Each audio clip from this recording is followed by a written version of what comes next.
Communism विचारधारा में सबको समानता का अधिकार देने की बात की गई।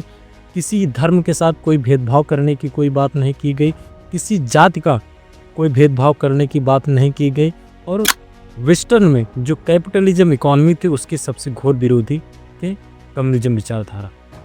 Vladimir Lenin, Joseph Stalin, Mao Zedong, हो ची मिन्ह, फिडेल कास्ट्रो जैसे क्रांतिकारी नेता को प्रभावित किया।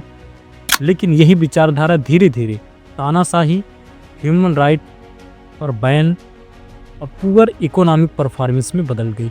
एक समय दुनिया के सबसे बड़े पार्ट पर कम्युनिज्म विचारधारा थी, जिसमें USSR, China, Vietnam, north Korea और क्यूबा जैसे देश में पूरी तरीके से कब्जा कर चुका था और धीरे धीरे पूरे विश्व में बढ़ता जा रहा था। कोल्ड वार के टाइम पे यूएसए और अलायंस के खिलाफ कई प्रॉक्सी वार हुए, जिसमें कोरियन वार, अफगानिस्तान वार, क्यूबा वार और वियतनाम वार में शामिल थे और कैपिटलिज्म और नेशनलिज्म को भी बड़ी टक्कर दी। ऐसी विचारधारा जिसकी वजह से 100 मिलियन लोग मारे गए पूरे विश्व में, जो फर्स्ट वर्ल्ड वार और सेकंड वर्ल्ड वार से भी ज़्यादा है। और यह विचारधारा पूरी दुनिया की सबसे फेल्ड विचारधारा बनी।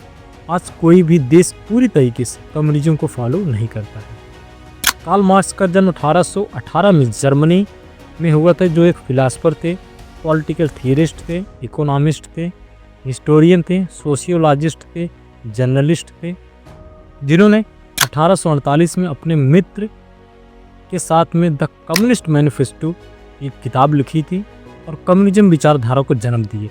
धर्म के नाम पे किसी के साथ भेदभाव नहीं होगा, कोई जाति नहीं होगी, जात के नाम पर किसी की भेदभाव नहीं होगी, कोई लेबर कास्ट नहीं होगी, कोई ऑनर नहीं होगा।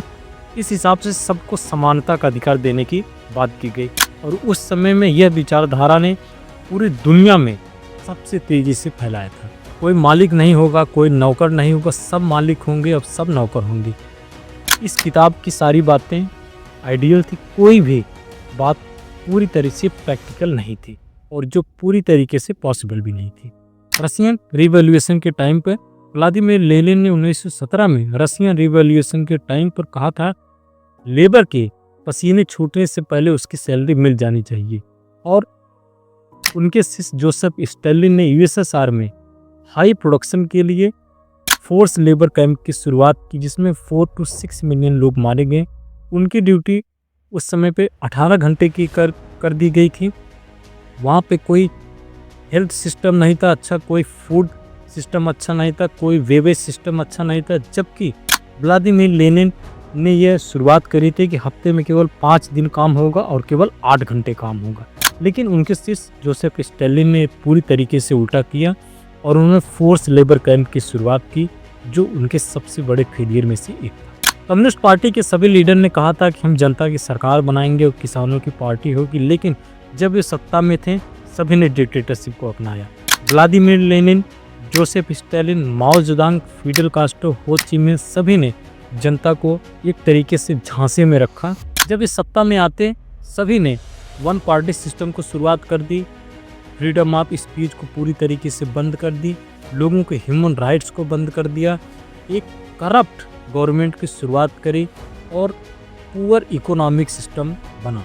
उस समय जितने भी कम्युनिस्ट कंट्री थे वो पुअर इकोनॉमिक परफॉर्मेंस से जूझ रहे थे, जबकि दूसरी तरफ यूएसए और उसके जो अलायंस देश थे वो तेजी से इकोनॉमिक की तरफ बढ़ रहे थे। दुनिया के सबसे बड़े मास मर्डरर कम्युनिस्ट पार्टी ने ही दिए हैं, Mao Zedong and Joseph Stalin.